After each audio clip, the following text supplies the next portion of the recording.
आणि महाराष्ट्रात भाजपनं आता 150 पेक्षा जास्त जागा लढवाव्यात असं भाजपच्या वरिष्ठ नेत्यांचं मत आहे।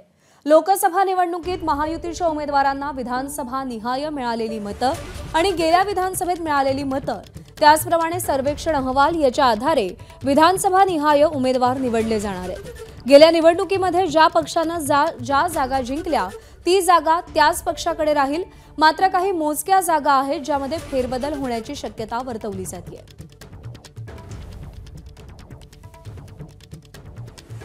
सुशांत सावंत आपले प्रतिनिधी आपल्यासोबत आहेत। सुशांत, विधानसभा निवडणुकींच्या पार्श्वभूमीवर भाजपच्या वरिष्ठ नेत्यांचं मत काय आहे आणि जागा वाटपाचा फॉर्म्युला कसा ठरू शकतो?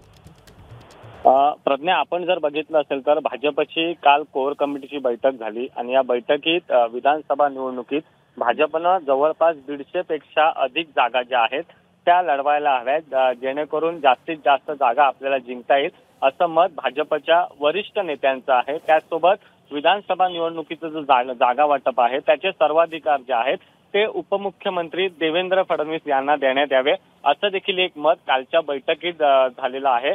प्रभारी यांच्या समोर खरं तर कोर कमिटीने हे आपलं मत मांडलेलं आहे। आता त्यानंतर एक प्रस्ताव तयार होईल महायुतीमध्ये नेमक्या कुणाला किती जागा द्यायच्या। भाजपनं 150 पेक्षा अधिक जागा जर घेतल्या तर एकनाथ शिंदे गटाला, शिवसेनेला किती, अजित पवार यांच्या राष्ट्रवादीला किती, यावर एक चिंतन होईल। खरं तर तिन्ही नेत्यांची एक बैठक होईल।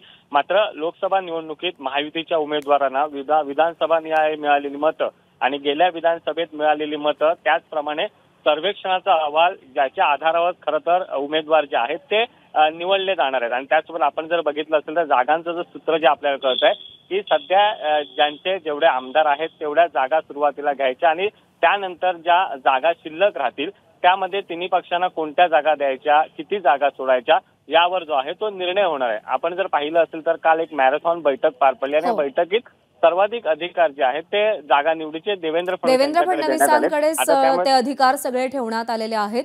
त्यामुळे भाजप आगामी विधानसभा देवेंद्र फडणवीसांच्या नेतृत्वातच लढणार हे आता निश्चित होत आहे। धन्यवाद सुशांत दिलेल्या माहितीसाठी। एबीपी माझा, उघडा डोळे बघा नीट।